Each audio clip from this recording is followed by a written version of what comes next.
Olá, prosseguindo no estudo do Evangelho segundo o Espiritismo, no seu capítulo 18, muitos os chamados, poucos os escolhidos. Allan Kardec inicia a análise deste tema no capítulo 18 com o assunto Parábola do Festim das Bodas. Falando ainda por parábolas, disse-lhes Jesus: o reino dos céus se assemelha a um rei que, querendo festejar as bodas de seu filho, despachou seus servos a chamar para as bodas os que tinham sido convidados. Estes, porém, recusaram-se a ir. O rei despachou outros servos com ordem de dizer da sua parte aos convidados: preparei o meu jantar, mandei matar os meus bois e todos os meus cevados. Tudo está pronto, vinde às bodas. Eles, porém, sem se incomodarem com isso, lá se foram, um para a sua casa de campo, outro para o seu negócio. Outros pegaram dos servos e os mataram, depois de lhes haverem feito muitos ultrajes. Sabendo disso, o rei se tomou de cólera e, mandando contra eles seus exércitos, exterminou os assassinos e lhes queimou a cidade. Então disse a seus servos: o festim das bodas está inteiramente preparado. Mas os que para ele foram chamados não eram dignos dele. E depois as encruzilhadas e chamai para as bodas todos quantos encontrardes. Os servos então saíram pelas ruas e trouxeram todos os que iam encontrando, bons e maus. A sala das bodas se encheu de pessoas que se puseram à mesa. Entrou em seguida o rei para ver os que estavam à mesa, e dando com um homem que não vestia a túnica nupcial, disse-lhe: meu amigo, como entraste aqui sem a túnica nupcial? O homem guardou silêncio. Então disse o rei à sua gente: atai-lhe as mãos e os pés, e lançai-o nas trevas exteriores. Aí é que haverá prantos e ranger de dentes, porquanto muitos há chamados, mas poucos escolhidos. Esta parábola está em Mateus, capítulo 22, dos versículos 1 até 14. Há inúmeros aspectos aqui, nesta parábola, que poderiam ser analisados. Mas eu vou destacar apenas algumas frases da análise extraordinária feita por Allan Kardec, explicando os diversos itens que Jesus traz como informação nesta parábola. Uma das frases que destaquei é a seguinte: a maioria das parábolas tinha por objeto fazer penetrar nas massas populares a ideia da vida espiritual, parecendo muitas ininteligíveis quanto ao sentido, apenas por não se colocarem neste ponto de vista os que as interpretam. Esta questão é crucial na análise do Evangelho de Jesus. O Evangelho de Jesus, ele trata exclusivamente da vida espiritual, do aspecto espiritual da vida, deixando lições e orientações para que venhamos a vencer as tentações próprias de viver neste mundo com o qual estamos acostumados, tendo em vista ainda a presença de instintos que nos arrastam para as coisas do mundo. Então, quando nós lemos os ensinamentos de Jesus, tendo como referência as coisas do mundo material, nós vamos ter muita dificuldade de entender. Jesus utilizava referências da vida no mundo material para se referir ao mundo espiritual. Porque o ser humano está em transição do predomínio da matéria para o predomínio do espírito.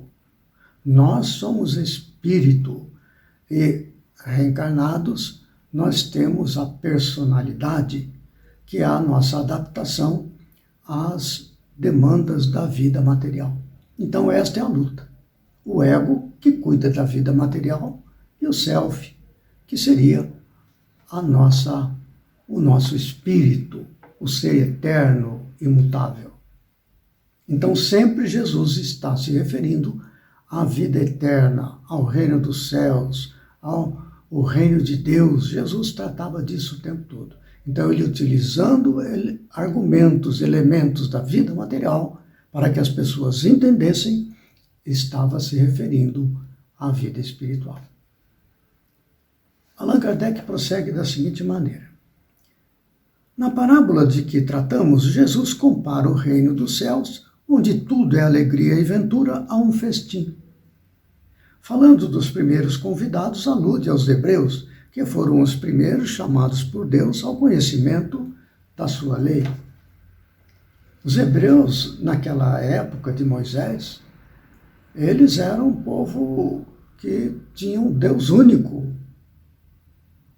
no meio de uma quantidade de povos idólatras, que reverenciavam muitos deuses, ligando-se assim o destino a deuses que contemplavam seus interesses materiais. Já o Deus único dos hebreus, não.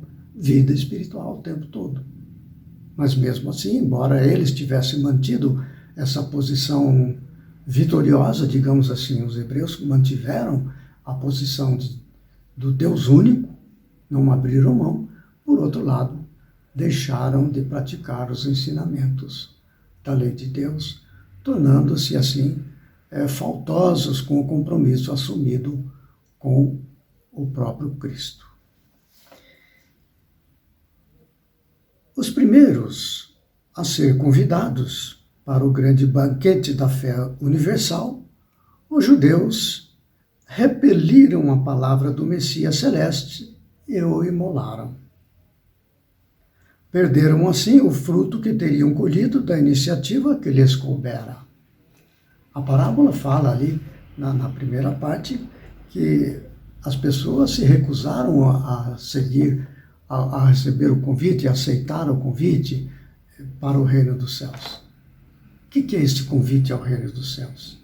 É aceitar os ensinamentos da lei de Deus e a praticarem. Ao praticar, você adentra num estado de consciência mais elevada, a que aqui se refere o reino dos céus. O rei é Deus, não é? O filho do rei é Jesus. Então, o festim das bodas seriam, na simbologia dos hebreus daquela época, o Messias, Jesus, o filho do rei, o noivo, e a humanidade, a noiva. Então, há estas bodas, este consórcio para a comunhão da noiva com o noivo no casamento, que é quando se dá a comunhão da criatura com Deus. Ele prossegue assim: as pessoas que receberam o convite, são os primeiros, os hebreus, eles não aceitaram. Mais especificamente, os fariseus, que eram fanáticos, e os saduceus, que eram incrédulos. Principalmente estes, não é todo o povo hebreu, naturalmente, não é? Mas eles lideravam a religião do Deus único e orientavam o povo nesse sentido. Esses foram os que não aceitaram o convite, chegaram então a induzir a que Roma viesse a crucificar Jesus, que é o Messias. Perderam assim a oportunidade preciosa que foi dada àquele povo. Eles tiveram o mérito de manter a crença no Deus único, porém não seguiram os seus mandamentos e recusaram a prática dos ensinos e orientações dos profetas e até imolaram o próprio Messias. Então, a partir daí, foi que o rei, Deus, faz com que o convite seja levado para todos os demais povos, que é quando inicia-se a divulgação do Evangelho de Jesus para os gentios, com Paulo de Tarso e os demais apóstolos. Ele fala assim: são os fariseus e saduceus, sobretudo, que Jesus identifica nos convidados que recusam comparecer ao festim das bodas. Depois acrescenta: vendo isso, o Senhor mandou convidar todos os que fossem encontrados nas cruzilhadas, bons e maus. Ou seja, os gentios, deixar de divulgar só para os hebreus e passar a divulgar para os gentios, que eram os não hebreus, entre povos idólatras e povos ateus, enfim, não é? Bons e maus. No entanto, continua Allan Kardec, não basta a ninguém ser convidado, não basta dizer-se cristão, nem sentar-se à mesa para tomar parte no banquete celestial. É preciso, antes de tudo, sob condição expressa, estar revestido da túnica nupcial. Isto é, ter o coração puro e cumprir a lei segundo o Espírito. Que é o caso daquela pessoa que adentrou o festim, mas não estava com a túnica nupcial, que era a roupa branca, no caso das festas de casamento, naquela época, que eram festas muito importantes dentro do povo hebreu. Né? Conclui então Allan Kardec fazendo um comentário. Estas frases que eu destaquei, a análise de Kardec é mais detalhada. Eu sugiro então os interessados façam uma leitura da análise extraordinária que Kardec faz. Mas, concluindo, ele diz assim: ora, a lei toda, a lei de Deus, o Evangelho, tudo, a doutrina espírita, se contém nestas palavras: fora da caridade não há salvação. Lembrando que a caridade, olha que é um estado íntimo, benevolência para com todos, indulgência para com as imperfeições alheias, perdão das ofensas, solidariedade, fraternidade e assim por diante. Não é? Aí está, fora da caridade não há salvação. É isto que caracteriza a túnica nupcial, nosso estado de coração puro, não é? Ou ainda cheio de imperfeições, culpas, ódios, desejos de vingança, esses aspectos muito próprios da vida deste mundo e não da vida no reino de Deus. Entre todos, porém, que ouvem a palavra divina, aqui já está falando para nós, hein, gente? Na nossa atualidade, a respeito da parábola dita por Jesus aos hebreus, aos discípulos e tudo mais, aplicada hoje para nós. Olha só. Entre todos, porém, que ouvem a palavra divina, quão poucos são os que aguardam e a aplicam proveitosamente. Quão poucos se tornam dignos de entrar no reino dos céus. Eis porque disse Jesus: chamados haverá muitos, poucos, no entanto, serão os escolhidos. Esta frase final, que dá título ao capítulo, chamados haverá muitos, poucos, no entanto, serão os escolhidos, como diz Jesus na sua parábola, está uma questão muito interessante para nós. Ao concluir esta encarnação, ou concluir uma encarnação, então, ao falecimento do corpo físico, o espírito permanece e adentra o universo do mundo espiritual. Neste momento, é passado toda a revisão dos seus atos naquela encarnação. É um processo automático que transfere toda a memória cerebral para o perispírito.